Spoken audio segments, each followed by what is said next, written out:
Hi నేను Satish. Big boss season 9కి సంబంధించి కామన్ మ్యాన్ సెలక్షన్ ప్రాసెస్లో నిన్నటికి ఫన్నీ ప్రోమోలు వస్తున్నాయి. బట్ ఇక్కడ నుంచి ఫైర్తో ప్రోమోలు వస్తాయని చెప్పే కదా నిన్నట వీడియో అనాలిసిస్లో అదే జరిగింది. మనం కోరుకునేది కూడా ఇదే. ఆ కుర్రాడు చూసాం కదా, మాస్క్ మ్యాన్ కుండ బద్దలు కొట్టినట్టు మాట్లాడుతూ ఉన్నాడు. ఇలాంటి కంటెస్టెంట్లే కావాలి.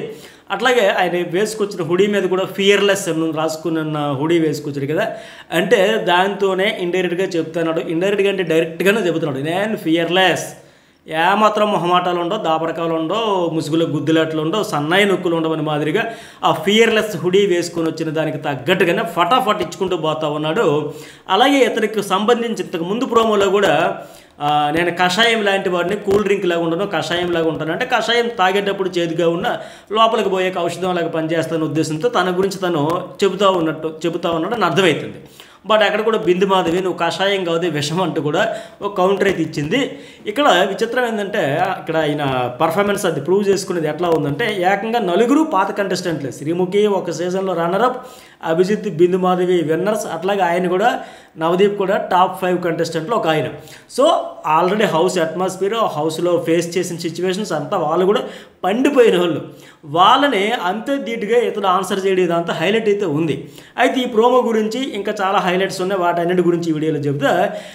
దానికంటే ముందు ఇంకోటి ఏంటంటే, నిన్నటి ప్రోమో ఎందుకు డిలీట్ చేసేసారు, మీరు ఎక్కడ చూసారో ఆ ప్రోమో మాకు కనిపించట్లేదని కూడా నేను ఆ వీడియో పెట్టే కొంతమంది అడుగుతూ ఉన్నారు. అది ఎందుకంటే డిలీట్ చేసేసారు కూడా రీజన్ చెబుతా. అది చాలా కామెడీగా చాలా ఫన్నీగా ఉంది ఆ ప్రోమో. ఇప్పుడు ఏంటి కామన్ మ్యాన్ కేటగిరీలో ఎంత హైప్ వస్తుంది, ఎంత బజ్ క్రియేట్ అవుతుంది, ఎంత హడావిడి నడుస్తుంది. 15 రోజులు ఎపిసోడ్లు అంటున్నారు.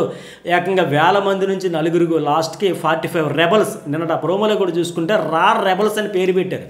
మరి రార్ రెబల్స్ అని చెప్పి ఎంత కామెడీగా, ఎంత జోవియల్గా, ఎంత ఫన్నీగా ఉంటే ఇది కామెడీ అయిపోద్దిరా బాబు. మరి ఇక కామెడీ షోల మాదిరి అయిపోద్దా, ఆ హైప్, ఆ టెంపో అవన్నీ మిస్ అయిపోతాయని చెప్పేసి ఆ పేరుకైనా జస్టిఫై చేయాలి కదా. రార్ రెబల్స్ అనేటప్పుడు ఎంత కామెడీగా ఎందుకు అనేది అయితే వచ్చింది ఆల్రెడీ.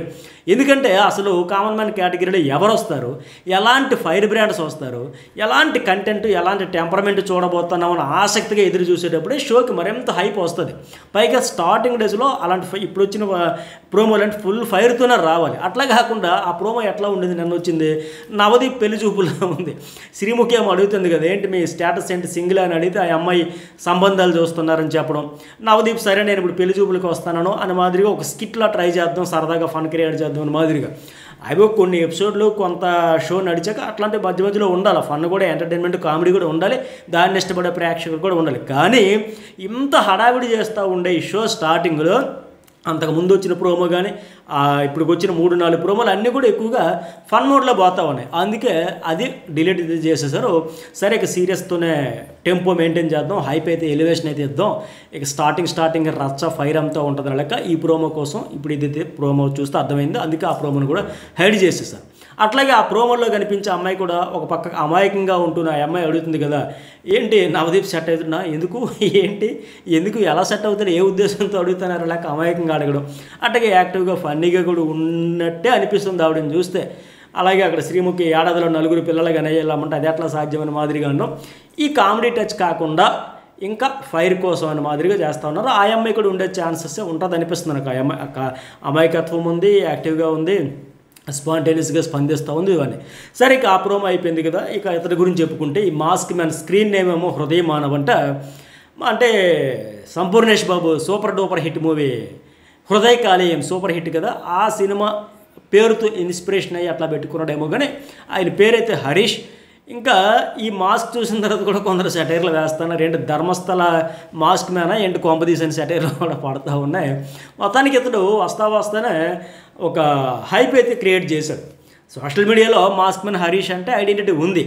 ఇక్కడ సాధారణంగా ఏంటి, ఇలా కామన్ మ్యాన్ కేటగిరీలో వచ్చేటప్పుడు వాళ్ళు జడ్జి చేసి వాళ్ళే ఫైనల్ చేసి నీకు హౌస్లోకి పంపాలా పంపకూడదా డిసైడ్ చేసేది వాళ్ళే అనేటప్పుడు సాధారణంగా ఎక్కువ మంది ఏం చేస్తారంటే జడ్జిలకు ఆన్సర్లు చెప్పకూడదు, అమ్మో మనల్ని పంపించేస్తారేమో, మనం వాళ్ళు ఇంప్రెస్ చేయలేమో అనుకుని బతిమలో ఆడుకోవడం మొదలు పెడతారు, భజన చేయడం మొదలు పెడతారు. ఎట్లా ఉంటుందంటే, నాగార్జున గారు sir please sir eliminate him immediately, please sir నన్ను ఎలాగైనా తీసుకోండి సార్, ఈ టైపు ఒకటే వాళ్ళకి ఫుల్ సోపేసి భజన కొట్టడం, రెండు బతిమలు ఆడుకోవడం, కష్టాలు కన్నీళ్ళు పిడబొబ్బలు అన్నీ చెప్పుకుంటూ ఇట్లా ఇంప్రెస్ చేయాలి, ఎలాగైనా ఛాన్స్ దక్కించుకోవాలి, వాళ్ళ హృదయాలను కరిగించేయాలని మాదిరిగా ట్రై చేస్తా మైండ్ సెట్ ఎక్కువ మందికి ఉంటుంది. పైగా గత సీజన్ 7 తాలూకు ఎఫెక్ట్ ఆ ప్రశాంత్ ఒక ట్రెండ్ మార్క్ సెట్ చేసేయడంతో ఇప్పటికే సోషల్ మీడియాలో నాకు అన్ని కష్టాలు ఉన్నాయి, నాకు ఇన్ని కన్నీళ్ళు ఉన్నాయి, నాకు ఆ బాధలు ఉన్నాయి, ఈ బాధలు ఉన్నాయి, ఈ బ్యాచ్ ఎక్కువైపోయి ఇలా రకరకాలుగా వాళ్ళని ఇంప్రెస్ చేద్దామని. కానీ అట్లా కాకుండా ఇప్పుడు మాస్క్ మ్యాన్ ఎవరైతే ఉన్నారో ఇట్లా ఫటాఫట్ డే అంటే డే ఫటాఫట్ ఆన్సర్లు చెప్పుకుంటూ వచ్చేదే కరెక్ట్.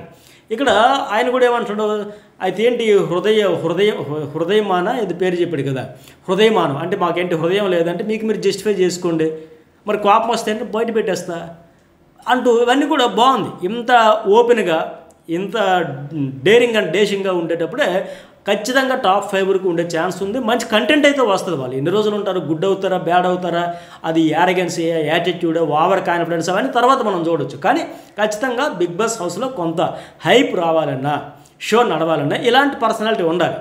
మీరు ఇంకో మాట అంటే నాకు ఛాన్స్ ఇవ్వకపోయినా పర్లేదు కానీ నాకు క్యారెక్టర్ డిసైడ్ చేసేయకండి ఆయన అంత గట్టిగా అంటున్నాడు.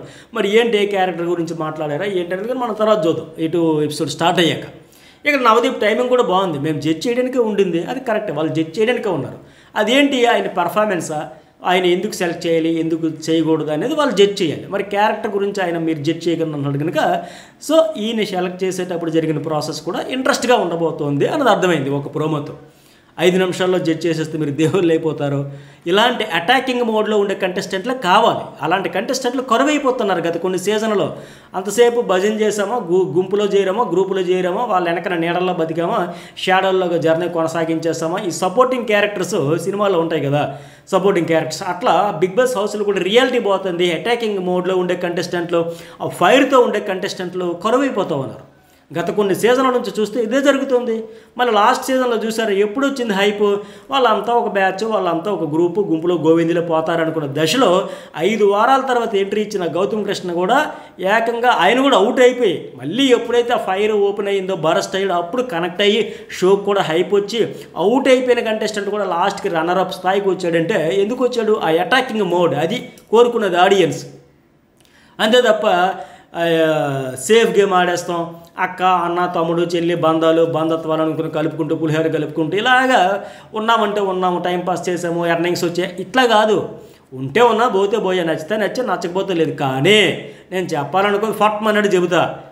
ఇలా ఈ అటాకింగ్ మోడ్లో ఉండేవాళ్ళైతే ఖచ్చితంగా షో హిట్ అవుతుంది. ఆ గౌతమ్ కృష్ణ కూడా ఒక ఎగ్జాంపుల్.